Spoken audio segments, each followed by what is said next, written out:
Dobre čite. Niektorí možno viete, iní zasa nie. Dneska sa písal monitor 9 a tak si môžeme pre istotu vyskúšať, či si čo to pamätáme z matematiky základnej školy. Vypočítaj hodnotu výrazu 3x 2y plus z s tým, že x je 5, to znamená, že to je 15 plus 4 plus 8. To znamená 27.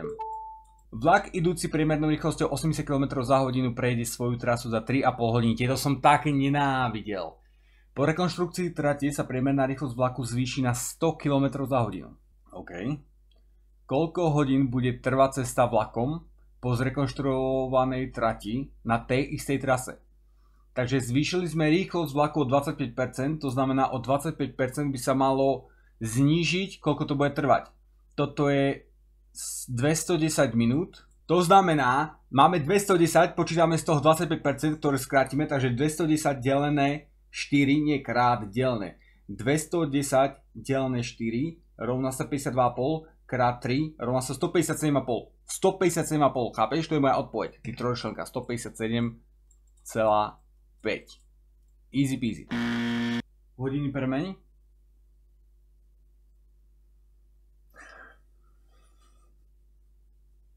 Vidíš, to je presne to, prečo by som monitor teraz proste fejkol, lebo hoci mozog mozguje, ale bohužiaľ nepremenil by som na one. Otec, mama a ich 3 deti, Alica, Božena a Cyril, išli na výlet na bicykloch v rade za sebou, pričom prvý a posledný bol vždy jeden z rodičov.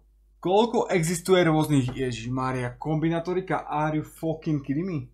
Rodičia, to znamená 2, to znamená 1, 2, 3, 1, 3, 2, 2, 2, 3, 2, 2, 2, tam ich je 6, 12, nie?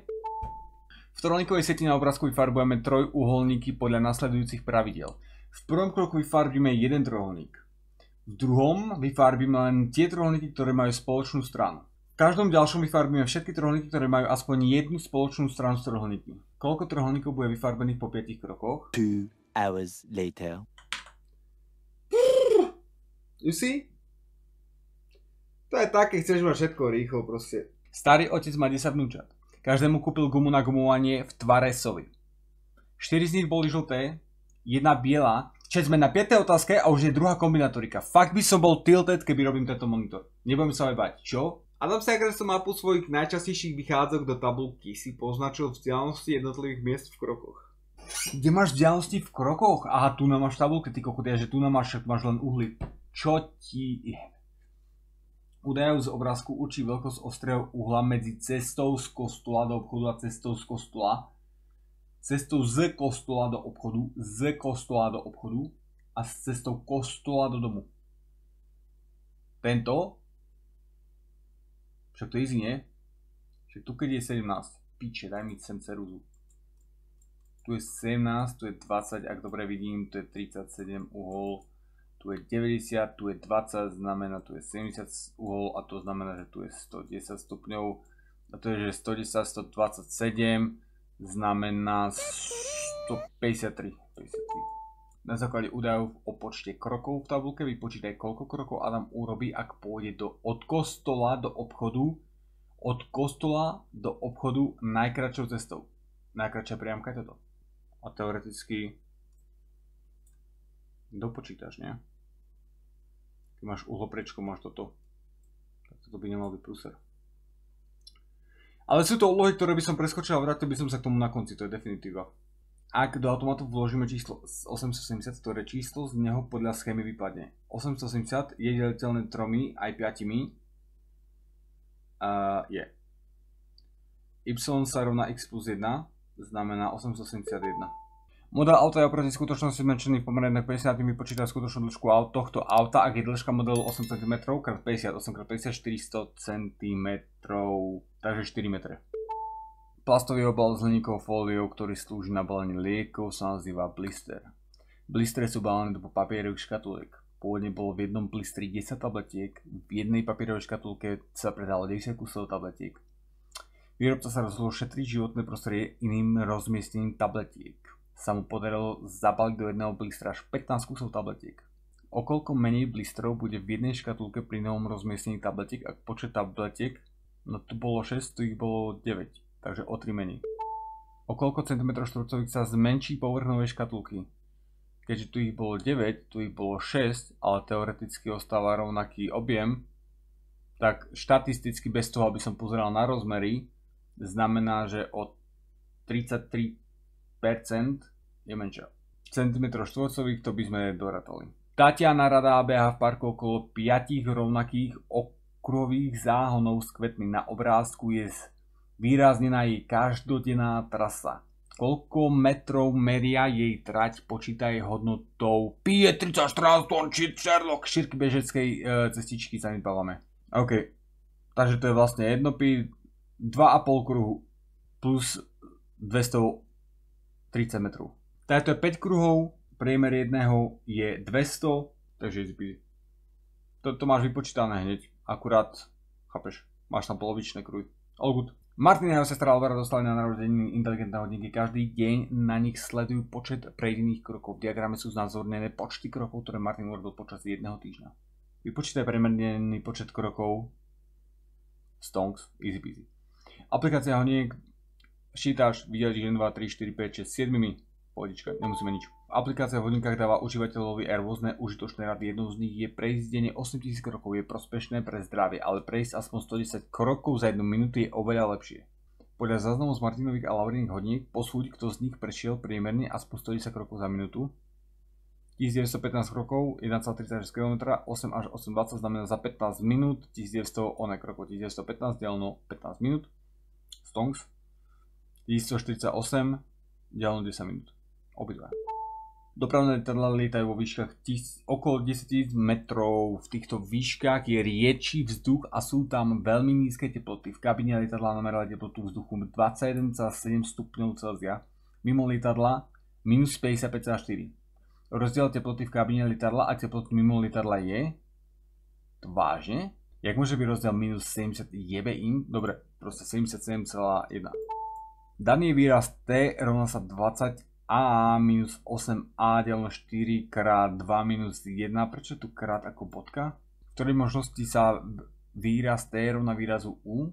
20a minus 8a deleno 4. Dáme tomu, že toto je v zatvorke. Najprv to je minus 20a.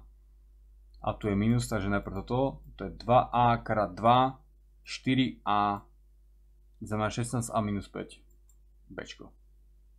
Stonks. Jurek sa rozhodol, že si bude každý mesiac odkladať na elektrický bicykel. Rodičia mu sľúbili, že k nasporenej sume mu pridajú 10%. Jurek si po celý rok mesačne odkladal 200 € a rodičia mu prispeli tak, ako sľúbili. Takže on si odložil 2400 a oni mu pridali 240. Takže má 2640. Počuť čo? Sačko. Rozmýšľal som, prečo mi to nesedí s tým, čo som si vypočítal v hlave, ale dobre. Pohoda. Teraz sa pýtajú na úplnú inú vec. Mama opiekla koláč a nechala ho na plechu vychladnúť. Najprv prišla Eva a zjedla z neho 1/4. Neskôr prišiel Daniel a zjedol 1/4 zo zvyška koláča. Tak 1/4 zo 75 je akože ona. Aká časť koláča zostala? Tak 3/4 minus 1/4, ty vole, čo ja viem. Hodím do kalkulačky. Čiže môžete mať kalkulačky na monitore? Myslím, že môžete, nie? Pracujte sústredenie, môžete používať rysovacie pomocky, kalkulačku, dobre, môžeš používať kalkulačku. Tak potom to je pohodička. Stavnici sú drevené paličky rôznej dĺžky. Dĺžky paličiek sú v celých centimetroch, pričom najkratšie majú dĺžku 2. A z každého druhu paličiek sa dá poskladať štvorec so stranou dĺžky 18 cm z každého druhu paličiek. Takže použijeme len paličky rovnakej dĺžky. Koľko paličiek dlhých 3 cm je potrebných na poskladanie štvorca so stranou dĺžky 18 cm? No koľko? Strana dĺžky 18 cm, to znamená... To nedá zmysel, však 18 deleno 3 je 6, koľko ja som jebli. Ja som pičo. 6 4, 24. Čo ti dáva? Prečo som bol v tom, že 18 nie je deliteľné 3 ani keby čo? Prečo? Keď som na to prvýkrát pozrel. Vysvetli mi. Koľko rôznych dĺžok môžu mať palečky v stavebnici? No od 2 po 18. Takže tu môžeš mať 18, ale potom druhá najnižšia, to je 18, 9, 6, 3 a 2. 5. Nech sa páči. Na miske rovnoramenných váh sme položili niekoľko guliek dvoch druhov tak, že misky sú v rovnováhe, guľky jedného druhu majú rovnakú hmotnosť. Koľko čiernych guličiek má rovnakú hmotnosť ako 6 bielých? K tomu by som sa vrátil. Ale bolo by to vo finále easy. 24, Alena sa opýtala 80 detí na ich obľúbené zvieratko. Údaje v percentách, ktoré zistila, znázornila v kruhovom diagrame. Jeden údaj zo svojho prieskumu zabudla doplniť, koľko detí uvedlo, že ich najobľúbenejším zvieratkom je korytnačka. 17,5%, 20%, 22, 25, to je 45, to je 45, 85, znamená 15%.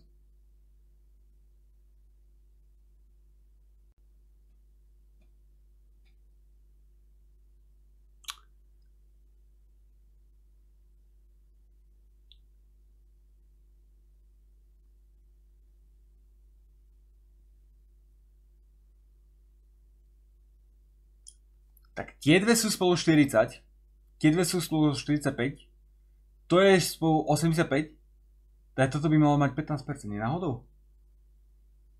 Monitor, áno.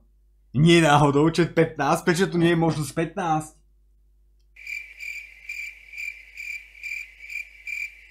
Počkej.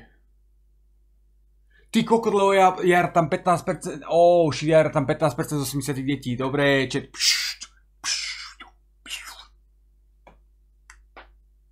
To bude 14, nie? 80 krát za 15. 12 dokonca. My bad, chat, my bad. Málo času, snažím sa to speedrunnúť. Nečítal som zadanie poriadne. It is what is. Stavba na obrázku sa skladá z troch rovnakých kociek s dĺžkou, jak sa bavíme, Mamelmak sa skladá z troch rovnakých kociek s dĺžkou strany 4 cm. Emma chce postaviť ďalšiu takú istú stavbu s rovnakými rozmermi z menších kociek.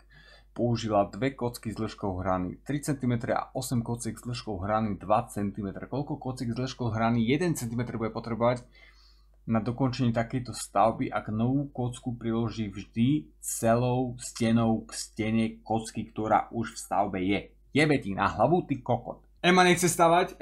Emma si to asi rozmyslela. Jebe ti? Fuck you. Vrátim sa k tomu. So that was a fucking lie. Na obrázku sú znázornené 3 kružnice K1, K2 a K3. Kružnice už boli na základnej škole. Jednotlivé dvojice kružnic sa vzájomne dotýkajú v bodoch A, B, C. Vypočítaj obo trojuholníka S1, S2, S3. Dobre, povedzme, že je to polomer. Povedzme, že je to polomer. Znamená 4, 4, 5, 5, 3, 3, 7, 8, 9. 2 hours later. Toto je Ačko. A krát výška strana, drž piču, ticho. 5x7, 35, deleno 2. To je ešte väčšia kokotina. Kámo, však to tam máš. 8x7, čo? 8 plus 7 plus 9?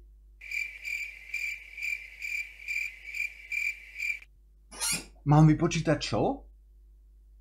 Ja mám vypočítať obvodne obsah, ja som jeblý kokot.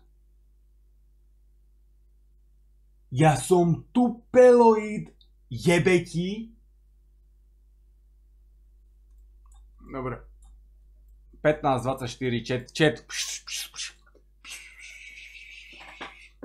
Ani slovo. Ani slovo. Za mojich mladých čias som čakal ešte pol hodinu a mal som 100%. To bolo Denny pred vysokou školou. Bohužiaľ, nechoďte na vysokú školu, chat. To vás ničí. V ktorej obrázku je riešenie nasledujúce rovnice 6x minus 5 lomeno 4 rovná sa 2x minus 3. Tupá bagaňa. Vysoká škola ma zničila.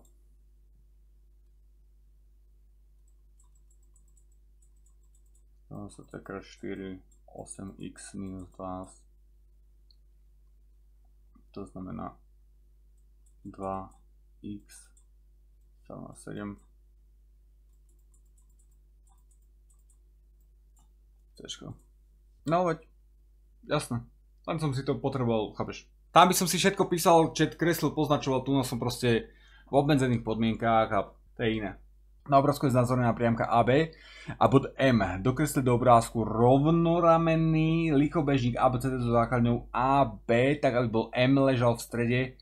Dokresli do obrázka rovnoramenný lichobežník ABCD, AB, CD tak, aby bod M ležal v strede ramena AD. A to je easy peasy. Hej. Len akurát neviem otázku, čo sa potom pýtajú. Že to máš... To som nakreslil ako... Úplne to M-ko tam leží. Fakt, že tam leží. Ver mi, orste. Ktoré strany lichobežníkov A, B, C, D je nepravdivé. Strany lichobežníka A, B a C, D sú rovnobežné. Strany lichobežníka A, B a C, D sú rovnobežné. Sú nepravdivé, čiže pozor na to. Pozor na to. Bod M je rovnako vzdialený od bodu B a od bodu C. Bullshit. Výška lichobežníka je menšia ako dĺžka strany BC. Blbosť. Je menšia, áno, to je pravda. A nepravdivé je Bčko, takže to už máme, len pre istotu ideme zvyšné. Uhly BAD a ABC sú zhodné, áno, je to rovnoramný. Toto máme tú rovnicu. Cyklista prešiel v júni 500 km pre dennú vzdialenosť, plánuje zvyšovať o 20% mesačne. Koľko kilometrov by mal prejsť v septembri toho istého roka? Tak by to mohlo byť 500 krát 1 plus 0,2 na 12. Počkaj, čo? Pre dennú vzdialenosť plánuje zvyšovať o 20% mesačne. A koľko prejde v septembri, vidíš? To je ďalšia kokotina, ktorú som ani neprečítal. V septembri prešiel v júni toho istého roka. Jún, júl, august, september. Takže tam nie je na 12 na 3, lebo som kokot. 1,2 na 3 krát 500. 864. Čiže my bad, proste ja som myslel, že o rok. Že 12 mesiacov máme. To nie je Pythagorová veta, to je akoby zložené úročenie, ale toto je vysokoškolský vzorec, ináč to môžeš dať kľudne, že 500 krát 1,2, to je prvý mesiac, potom máš to x krát 1,2 a potom dáš tretíkrát to y, hej, toto sa rovná očividne x, to sa rovná y, a potom máš y krát 1,2 a dostal by si proste 864. Teplomer na obrázku spoľahlivo meria teplotu vzduchu na vnútornej stupnici v stupňoch Celzia a na vonkajšej stupnici vo Fahrenheitoch, ktoré z nasledujúce tvrdenie je nepravdivé. Teplomer ukazuje teplotu približne 15 stupňov Celzia. To je pravda. Teplomer ukazuje teplotu približne 60 Fahrenheitov. Pravda. Ak teplota klesne o 40 stupňov Fahrenheitu, bude teplomer ukazovať približne 20 stupňov. Bullshit. Ak teplota klesne o 40 stupňov Celzia, bude teplomer ukazovať približne minus 13 Fahrenheitu. To je actually asi pravda. Takže C je nepravda. Ahoj Lamáčik, Pythagorová veta zní: obsah štvorca nad preponou sa rovná súčtu obsahu štvorcov nad jeho odvesnami. Čo sa tu deje? Rátame deviatácky monitor dnešný. A máme to. Teoreticky až na toto, nad čím by sme strávili viac času. A toto, nad čím by sme strávili viac času. Jo, Pôdoris. Na to by proste... Nemám na to mentálnu kapacitu, je polnoc. Tak nebolo to až také ťažké, ale nebolo to jednoduché. Či by som mal 100% v tento rok, netuším. Nad 80 určite, ale zaujímavé úlohy. A samozrejme musel by som dávať pozor a musel by som to pomaly riešiť, aby som nezabudol na desatinné čísla, nezabudol na jednotky a správne si prečítal, čo sa pýtajú. Ukáž mi toto, čo nevieš. To nie je, čo neviem, to je to, na čím nechcem sedieť o 11. večer, vieš. Dobre, na obrázku je znázornený pôdorys bytu, v tabulke sú uvedený pres betónový veľkosteny. Chceme rozmery okna sú 2 m, 1,5 m, koľko metrov štvorcových je potrebné vymalovať, výsledku uveď s presnosťou na desatiny. Majiteľ bytu chce v obývacej izbe, obývacia izba plus kuchyňa, vymalovať jednu stenu, na ktorej je okno. Takže chce vymalovať túto. Obývačka má 4 x 5 m, 4 x 5. A chce vymalovať len túto 4-metrovú stenu, ktorá je vysoká 260 cm, 4 m, 400 x 260 je proste obsah. Odpočítaš veľkosť okna, ktorá je 2 m a 1,5 a toľko ideš vymalovať. Not hard at all. A koľko kubických vzduchu sa zmestí do prázdnej spálne, ak jej strop pre osvetlenie zníži o 20 cm, výsledok uveď s presnosťou 0. Spálňa 2x3 a o 20 cm, takže krát 240 cm. Ale hej, nič ťažké. A jak hovorím, jedna jediná vec, ktorá by som... To by som si tam pravdepodobne niečo kreslil, alebo tak, bolo tieto gule. Koľko čiernych gul má rovnakú hmotnosť ako 6 bielých? Ukáž guličky ešte raz. Monitorové guličky, aby niekomu zase nenapadlo niečo, no. Tu máš tú úlohu. Kde to bolo? Dole. To by som si... Neviem. Proste jedna čierna je jak dve biele. Vlastne... Čo? Jedna čierna je jak dve biele. Koľko čiernych guličiek má rovnakú hmotnosť ako 6 bielých? 12. Nie? Nie? Stále zoberieš jednu čiernu a máš dve biele. Tak pre niečo to zabalíme. Monitory, jak hovorím, all good. Slovenčinu prechádzať nebudeme, to odmietam, to je nope. Ale matematika bola, veru, že zaujímavá.